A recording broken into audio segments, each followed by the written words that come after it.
Pemirsa, Anda masih bersama kami dalam Berita Lampung. Bagi Anda yang baru bergabung, berikut Berita Lampung pilihan hari ini.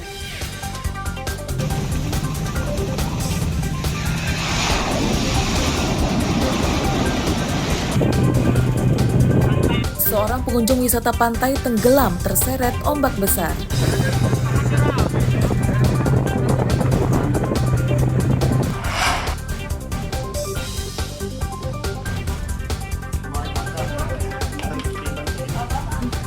Seorang bandar menyembunyikan puluhan paket ganja dalam tas di rumahnya.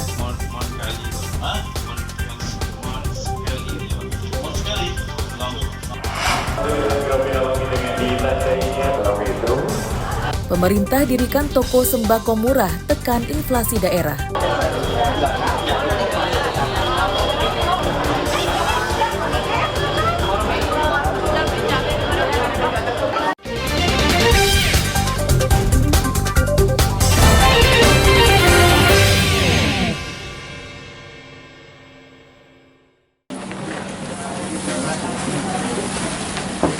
Sebanyak 8 penjahat diringkus Polres Lampung Utara dalam kurun waktu 2 pekan selama operasi Sikat Krakatau 2024. Mereka terlibat berbagai kasus, perampokan disertai pembunuhan, geng motor yang merampok ponsel pengendara motor, dan sopir truk di Jalan Lintas Sumatera, dan 2 tersangka lainnya kasus pencabulan anak di bawah umur.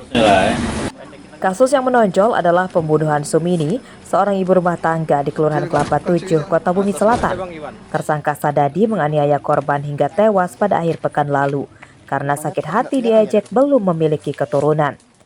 Tersangka kemudian merekayasa kejadian seakan korban tewas oleh perampok.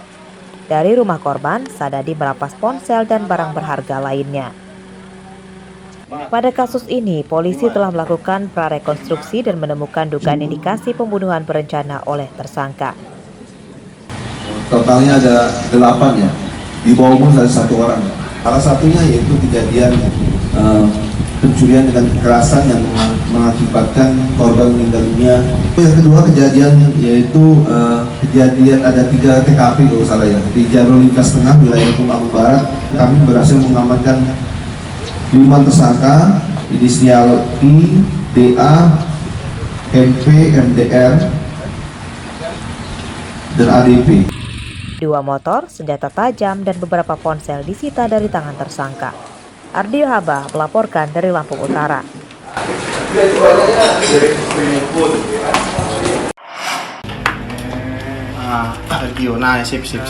Seorang bandar ganja ditangkap di rumahnya di Metro Barat Metro Sabtu siang.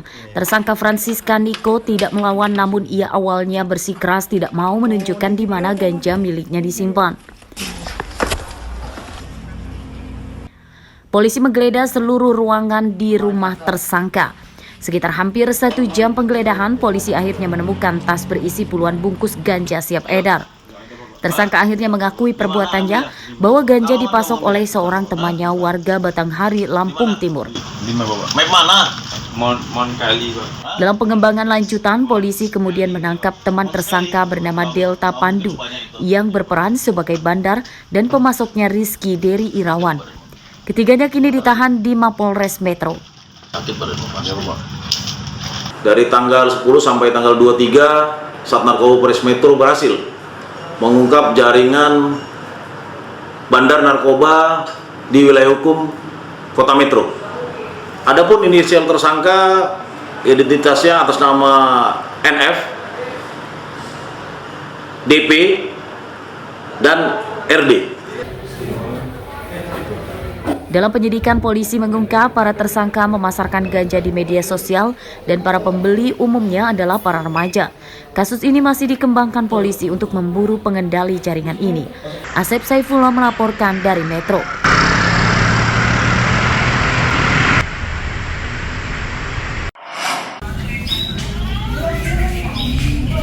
Seorang warga Jalan Beringin, Kelurahan Sukarame, Bandar Lampung, Jumat dini hari jadi korban pencurian burung kicau.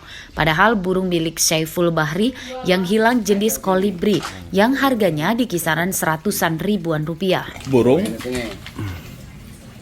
Di situ. Dalam rekaman CCTV terlihat pelaku sendirian dengan mengenakan penutup wajah. Pelaku diduga mengetahui rumah korban dipasang CCTV. Pelaku kemudian masuk ke teras rumah dengan cara memanjat pagar. Pelaku mencuri burung berikut sangkarnya. Pencurian baru diketahui ketika korban pulang dari lari pagi. Pukul 4.58 ya. Ketahuannya pas Ketahuannya pas pagi, pulang dari pulang sekolah. dari jogging. Terus cek CCTV. Ke CCTV kelihatannya seperti itu. Pelaku ini diperkirakan berapa orang? Kalau yang kelihatan satu, Hmm. tapi nggak mungkin satu, itu pasti dua. Siapa yang gonceng kalau kunci motor kan? Namanya itu kolibri. Sudah 3 kali. Meski telah 3 kali jadi korban pencurian burung, Saiful tetap tidak melapor ke polisi. Arsadi Saputra melaporkan dari Bandar Lampung.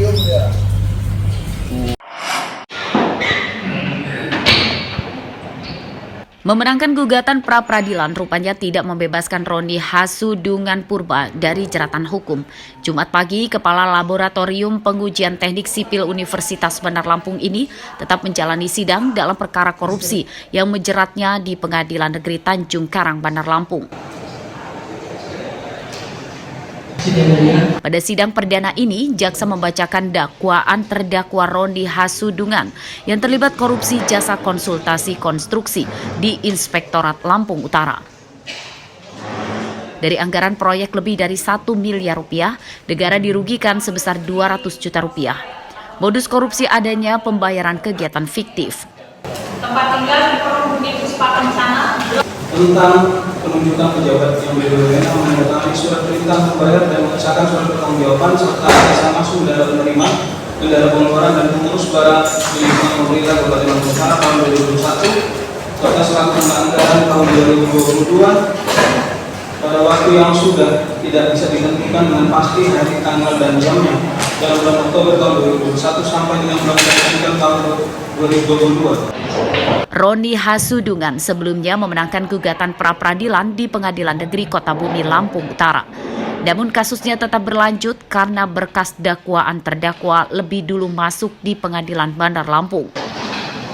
Artinya status tersangka sudah tidak mempunyai kekuatan hukum lagi.